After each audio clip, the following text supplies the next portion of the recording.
Seas Ministries.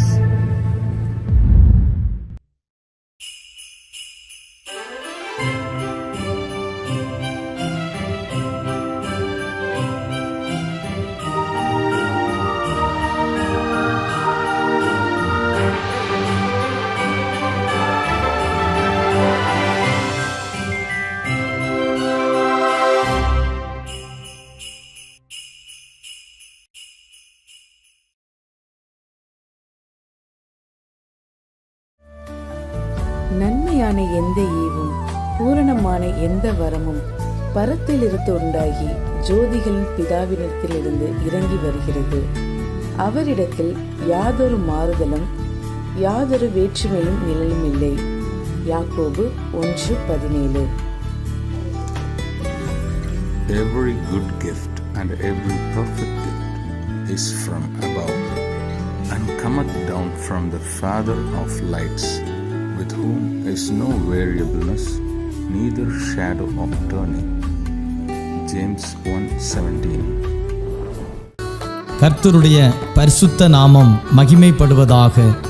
மகிழ்ச்சிகரமான கடைசி மாதத்தில் God Goes Seas Ministry சார்பாக உங்களை சந்திப்பதில் பெரும் மகிழ்ச்சி அடைகிறேன். இந்த ஆண்டு முழுவதும் தேவனாகிய கர்த்தர் நம்மையும் நம் குடும்பத்தையும் கிருபையால் தாங்கி நடத்தியிருக்கிறார். நம்முடைய போக்கிலும் வரத்திலும் நம்முடைய பிரயாணங்களிலும் கர்த்தர் நமக்கு துணையாயிருந்தது மாத்திரமல்ல, நம்முடைய பலவீனங்களிலே தம்முடைய வார்த்தையை அனுப்பி பலப்படுத்தியிருக்கிறார். நாம் அநேக நேரங்களிலே சோர்ந்து போய் இருந்த போதும் கர்த்தர் தம்முடைய வார்த்தையினாலே நம்மை தேற்றினார், நம்மை பலப்படுத்தினார். தேவனாகிய கர்த்தர் நம்மோடு கூட இருக்கிறார் என்பதை இதன் மூலம் அநேக நேரங்களிலே நம்மை உணர வைத்திருக்கிறார். விசேஷமாக இந்த கடைசி மாதத்திலே தேவனாகிய கர்த்தர் நிறைவான ஆசீர்வாதங்களால் நிரப்பி நம்மை ஆசீர்வதிப்பார் என்று நம்புகிறேன். கர்த்தருடைய வார்த்தையை கேளுங்கள், நம்புங்கள். கர்த்தருடைய வார்த்தை உங்கள் நடுவிலே பெரிய காரியங்களை செய்யும். தேவனிடத்திலிருந்து ஆசீர்வாதங்களை காத்திருந்து பெற்றுக்கொள்வோம். தேவனாகிய கர்த்தர் நிச்சயம் உங்களையும் உங்கள் குடும்பங்களையும் ஆசீர்வதிப்பாராக. ஆமேன்.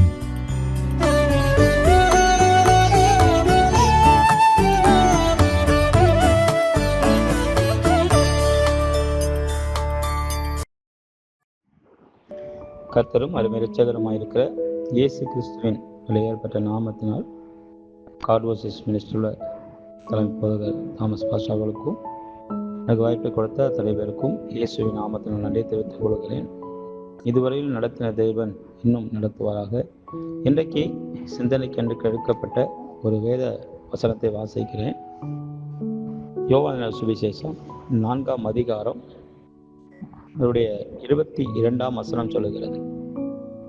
யோவான் சுவிசேஷம் 4ஆம் அதிகாரம் 22ஆம் வசனம்.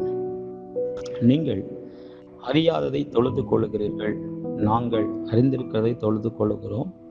ஏனென்றால் ரட்சிப்பு யூதர்கள் வழியாய் வருகிறது என்று ஒரு பயங்கரமான ஒரு வெளிப்பாடை அங்கு குறித்து நாம் பேசுகிறதை பார்க்கிறோம். அன்று இயேசு கிறிஸ்து இந்த உலகத்தில் வரும்போது சோத்திரம் சமாரியா ஸ்திரீக்கு இப்படிப்பட்ட காரியங்களை உனக்கு வெளிப்படுத்தும் போது அவர் மேசியா என்பதை நீ அறிந்து கொள் என்று சொல்லி அவர் ஏற்கனவே அவருக்கு ஒரு தரிசனம் கொடுக்கப்பட்டிருந்தது.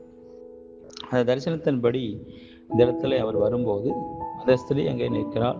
அந்த ஸ்திரீக்கு சில காரியங்களை அவர் வெளிப்படுத்தி வரும்போது அந்த ஸ்திரீயை பார்த்து சொல்லுகிறார், நீங்கள் அறியாததை தொழுது கொள்ளுகிறீர்கள், நாங்கள் அறிந்திருக்கிறதை தொழுது கொள்ளுகிறோம். ஏனென்றால் ரட்சிப்பு யூதர்கள் வழியாய் வருகிறது. அடுத்தபடியாய் சொல்லுகிறார், உண்மையாய் தொழுது கொள்ளுகிறவர்கள் பிதாவை ஆவியோடும் உண்மையோடும் தொழுது கொள்ள வேண்டும். தொழுது கொள்ளும் காலம் வரும், அது இப்பொழுதே வந்திருக்கிறது. தம்மை தொழுது கொள்ளுகிறவர்கள் இப்படிப்பட்டவர்களாய் இருக்கும்படி பிதாவானவர் விரும்புகிறார். தேவன் ஆவியாயிருக்கிறார். அவரை தொழுது கொள்ளுகிறவர்கள் ஆவியோடும் உண்மையோடும் தொழுது கொள்ள வேண்டும் என்றார். அப்பொழுது அந்த ஸ்திரீ நோக்கி, கிறிஸ்து எனப்படுகிற மேசியா வருகிறார் என்று அறிவேன்.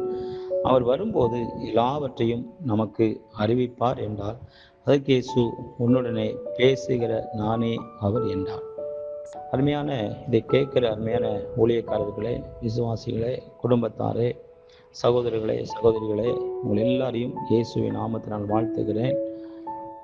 இன்றைக்கு இந்த காலகட்ட உலகத்தில், இன்றைக்கு இந்த காலங்களில் நடக்கிற சம்பவங்களை நம்ம எல்லாரும் அறிந்திருக்கிறோம்.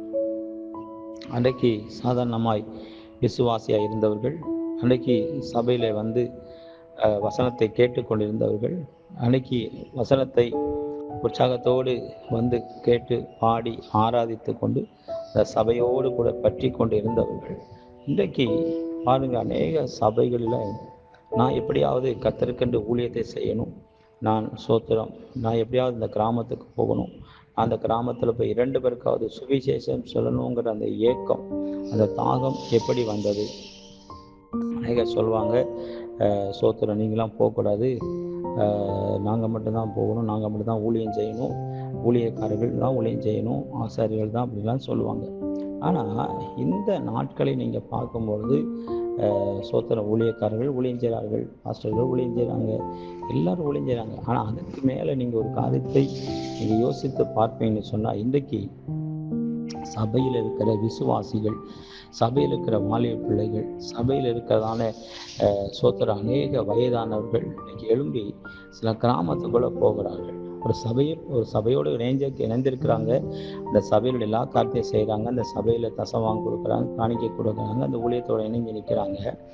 ஒருவேளை பாருங்கள், அந்த குடும்பம் அல்லது ஒரு 4 குடும்பம் சேர்ந்து, அல்லது அவங்க குடும்பம் மட்டும், பிள்ளைகள் குடும்பமாய் சேர்ந்து கர்த்தரை ஆராதனை செய்துவிட்டு இன்னும் நம்ம கிராமங்களை சந்திக்கும் அநேக குடும்பமாக போகிறார்கள், அநேக வாலிபர்களாக போகிறார்கள்.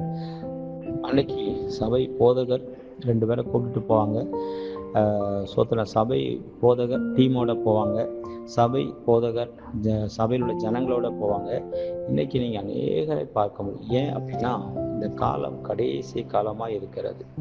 இந்த காலம் கடைசி காலமாக இருக்கிறபடினால ஜனங்கள் அறிவில்லாமையினால் சங்காரமாகிறார்கள் என்று வசனம் சொல்லுகிறது. ஜனங்கள் அறிவில்லாமையினாலே சங்காரமாகிறார்கள். இன்றைக்கு அநேக ஜனங்கள் சோத்திரம் கிழக்கு மேற்கு வடக்கு தெற்குன்னு சொல்லி அங்கும் இங்குமாய் அலைந்து திரிந்து ஓடுகிற அனுபவத்தில் இன்னைக்கு மக்கள் காணப்படுகிறார்கள். அப்போ இந்த மக்களுக்கு ஒரு ரட்சிப்பு வேணும், இந்த ஜனங்களுக்கு ரட்சிப்பு வேணும், இந்த கிராமத்துக்கு ரட்சிப்பு வேணும். அதனால் சோத்திரம் போய் சொல்லும்படியான காரியத்தை, சொல்லும்படியான ஒரு ஏவுதலை தேவனாகிய கர்த்தர் இந்த ஜனங்களுக்கு கொடுக்கிறார், அல்லது இந்த சகோதரனுக்கு கொடுக்கிறார், அல்லது இந்த சகோதரிக்கு கொடுக்கிறார். அதன் விளைவாக இன்றைக்கு பாருங்க, பல கிராமங்களுக்கும் துணிச்சலோடு சோத்திரம் ஆசையோடு அன்போடு கூட நிஜங்க போய் தேவனாகிய இயேசு கிறிஸ்து மெய்யான தெய்வம் என்பதை சுவிசேஷம் அறிவிக்கப்படுகிறது. ஒரு பக்கத்தில் பல சபைகளில் போராட்டம் இருக்கிறது, பல சபையில் இக்கட்டுகள் இருக்கிறது, சில சபைகளை நடத்த முடியாத ஒரு சூழல் இருக்கிறது. ஒரு பக்கத்தில் வேற்று மனிதர்கள் வந்து சோத்திரம் சபையை அடிக்கிறாங்க, பாஸ்மாரை அடிக்கிறாங்க, விசுவாசிகளை அடிக்கிறாங்க, ஊழியத்துக்கு வரக்கூடாதுன்னு சொல்கிறாங்க. ஆனாலும் அந்த வேதனையான நாட்களிலும் நெருக்கமான சூழ்நிலையிலும் எப்படியாவது இந்த இயேசுவை அறிவிக்க வேண்டும் என்கிற அந்த ஒரு பாரத்தை கர்த்தர் கொடுத்திருக்கிறார். இன்றைக்கு உலகத்தில் பார்த்தீங்கன்னா பயங்கரமான தற்கொலை நடக்கிறது, கொலைகள் நடக்கிறது. இன்றைக்கு சோத்திர 2 நாளைக்கு முன்பாக காஷ்மீரில் சுற்றுலா பயணம் போன 28 பேரை சுட்டு கொண்டு விட்டார்கள். எவ்வளோ பரிதாபமான ஒரு நிலைமை. அப்போ இப்படிப்பட்ட ஜனங்கள் இந்த உலகத்தில் நடக்கும் பொழுது சோத்திரம் நம்மளால் பார்த்துட்டு சும்மா இருக்க முடியலை. அதற்காக ஒரு பக்கம் ஜெபிக்கிறோம், இன்னொரு பக்கத்தில் நம்ம போய் சொல்லுகிறோம், இயேசு கிறிஸ்துவை அறிந்து கொள்ளுங்கள், இயேசுவை ரட்சிப்பு. இங்கே வசனம் தான் சொல்லுகிறது, ரட்சிப்பு யூதர்கள் வழியாய் வருகிறது. சொல்லுகிறாரு, உண்மையாய் தொழுது கொள்ளுகிறவர்கள், அதாவது இந்துவோ முஸ்லீமோ கிறிஸ்டினோ அது யாராக இருந்தாலும் கர்த்தரை உண்மையாய் தொழுது கொள்ளுகிறவர்கள் பிதாவை ஆவியோடும் உண்மையோடும் தொழுது கொள்ளும் காலம் வரும். அப்படின்னா என்ன? அப்போது அந்த காலம் வரணும், அந்த காலத்துக்குள்ளே தான் இருக்கிறோம். ஆனால் இன்றைக்கும் ஜனங்கள் வேற்று மனிதர்களாகவே இருக்கிறார்கள். இன்னைக்கு கிறிஸ்தவர்கள் கண்ட முஸ்லீம்களுக்கு பிடிக்க மாட்டேங்குது, முஸ்லீம் கண்ட இந்துக்களுக்கு பிடிக்க மாட்டேங்குது. இப்படிப்பட்டதான ஒரு வேறுதிரிக்கப்பட்ட வாழ்க்கை, வேறுபாரமான வாழ்க்கை வாழ்ந்து கொண்டிருக்கிறார்கள். ஆனால் எல்லாரும் தேவனை தேடுகிறார்கள், எல்லாரும் தேவனை. ஆனால் அந்த உண்மையான தேவன் யார் என்பதை ஜனங்களுக்கு அதைத்தான் நம்ம உன்னிப்பாய் நம்ம சொல்லுகிறோம். இயேசுவே தெய்வம், இயேசுவை அல்லாமல் ரட்சிப்பு இல்லை என்று சொல்லி ஆணித்தரமாக அதைத்தான் இங்கே வசனம் சொல்லுகிறது. யூதர் வழியாய் ரட்சிப்பு வருகிறது, இயேசு கிறிஸ்து வழியாக தான் ரட்சிப்பு. இந்த உலகத்தில் வேறு வழி என்ன ரட்சிப்பு கிடையாது. பல மனிதர்கள் வந்தார்கள், பல மனிதர்கள் பிறந்தார்கள், மனிதர்கள் வாழ்ந்தார்கள். ஆனால் எல்லாருடைய பேரையும் எல்லாருடைய இன்னைக்கு அதே தான் சோத்திரம் தெய்வமாய் கொண்டிருக்கிறார்கள்.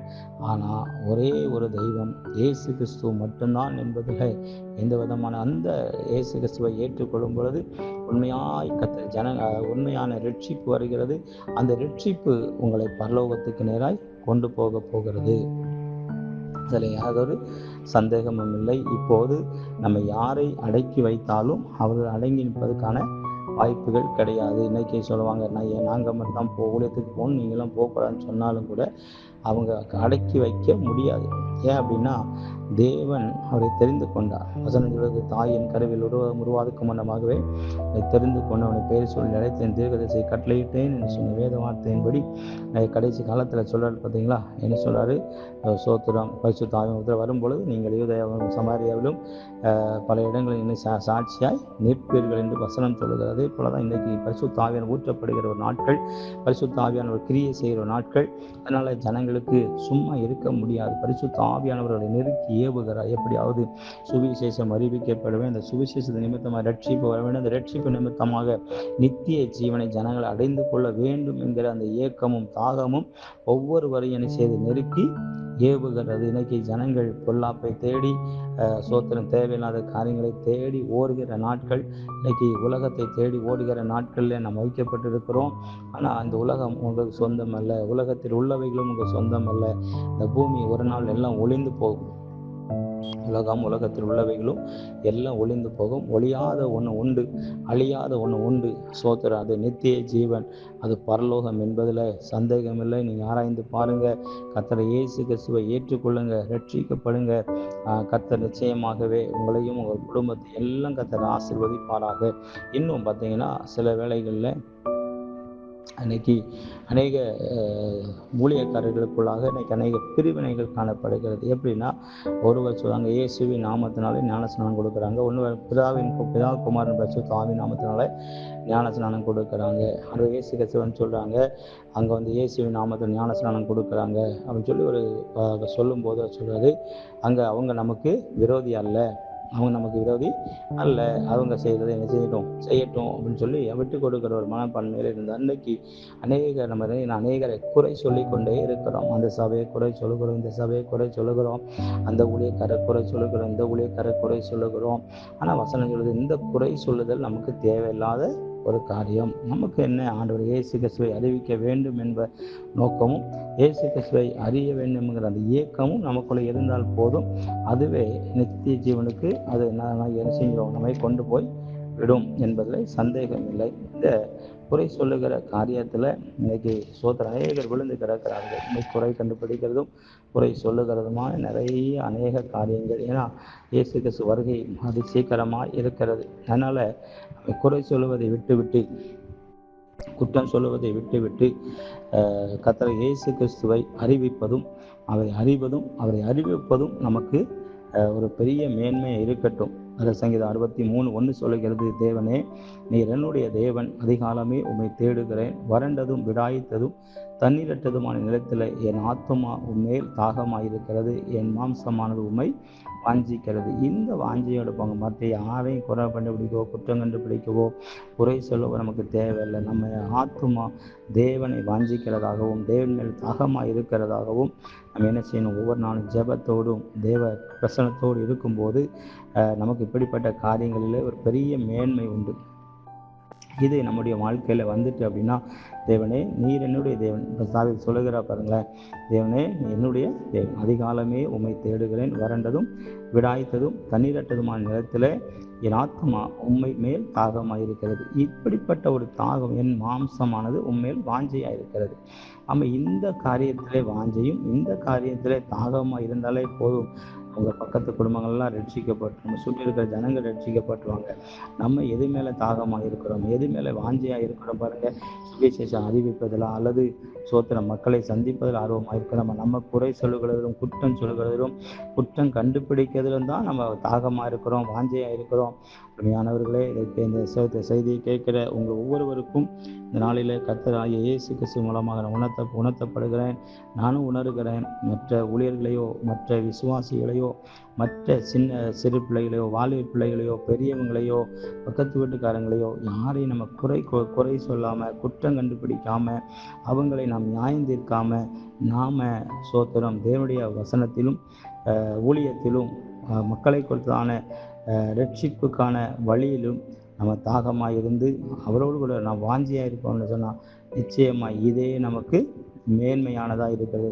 தாவீது சொல்லுகிறார் பாருங்க, என் ஆத்துமா உம்மை தொடர்ந்து பற்றி கொண்டிருக்கிறது, உமது வலது கரம் என்னை தாங்குகிறது.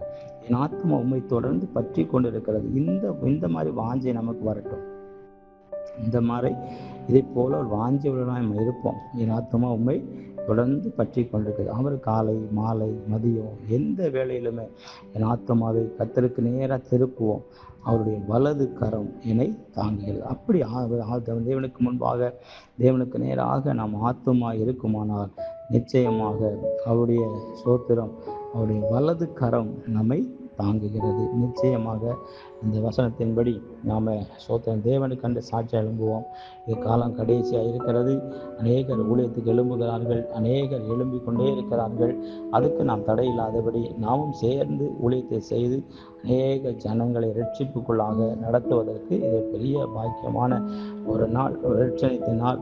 நிச்சயமாக இந்த நாட்களில் நாம் சேர்ந்து ஊழியத்தை செய்வோமானால் அநேக ஜனங்களை நாம் ஆதாயப்படுத்திக் கொள்ள முடியும். இன்றைக்கு பலரும் பல தீவிரவாதிகளாகவும், பல கொலைக்காரர்களாகவும், கொள்ளைக்காரர்களாகவும் இன்னைக்கு பலவிதமான வெறுப்போட கசப்போடும் அலைந்து தெரிகிற இந்த உலகத்தில் அந்த இயேசு கிறிஸ்துவை அவர் சொந்த ரட்சகரை ஏற்றுக்கொள்ள வேண்டும் என்கிற அந்த தாகமும் அந்த ஏக்கமும் ஒவ்வொருவருக்கும் இருக்குமே. ஆனால் ஒவ்வொரு குடும்பமும், ஒவ்வொரு பிள்ளைகளும், ஒவ்வொரு சந்ததியாரும், ஒவ்வொரு கிராமத்தார்களும், ஒவ்வொரு பட்டணத்தார்களும், தேசமும் உலகம் எங்கிலும் இயேசுவை அறிந்து கொள்ளும். இந்த இயேசு வாழ்க்கையை மாற்றுகிறவர். இந்த இயேசு நம்முடைய வாழ்க்கை தரத்தை மாற்றுகிறவர்.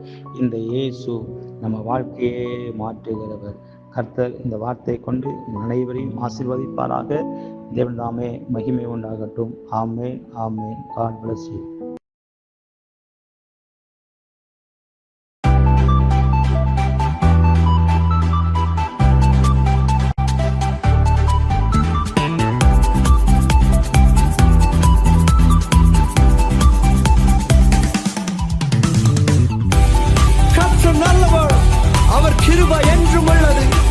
இதுவரை ஒரு குறைவும் இல்லாமல் உங்களை நடத்தினார் அல்லவா? என்னோடு கூட சேர்ந்து அந்த நல்ல தேவனை ஆராதிப்போம். ஆராதனை செய்கிறோம், உம்மை உயர்த்துகிறோம், உம்மை ஆராதனை செய்கிறோம், உம்மை துதிக்கின்றோம். நீ நல்லவரே, வல்லவரே, நன்மைகள் செய்பவரே. நீ நல்லவரே, வல்லவரே, நன்மைகள் செய்பவரே. உமக்கு ஆராதனை, உமக்கு ஆராதனை, ஆராதனை, உமக்கு ஆராதனை. நீ நல்லவரே, வல்லவரே, நன்மைகள் செய்பவரே. நீ நல்லவரே, வல்லவரே, நன்மைகள் செய்பவரே.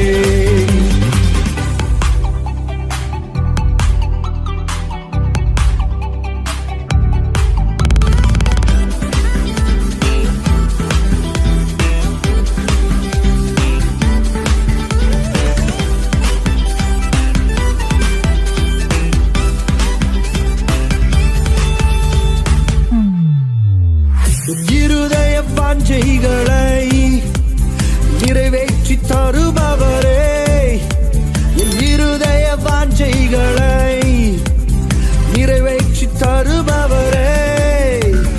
என் ஆத்ம நேசனீரே, என் அன்பு தெய்வம் நீரே, ஓஹோ என் ஆத்ம நேச நீரே, என் அன்பு தெய்வம் நீரே.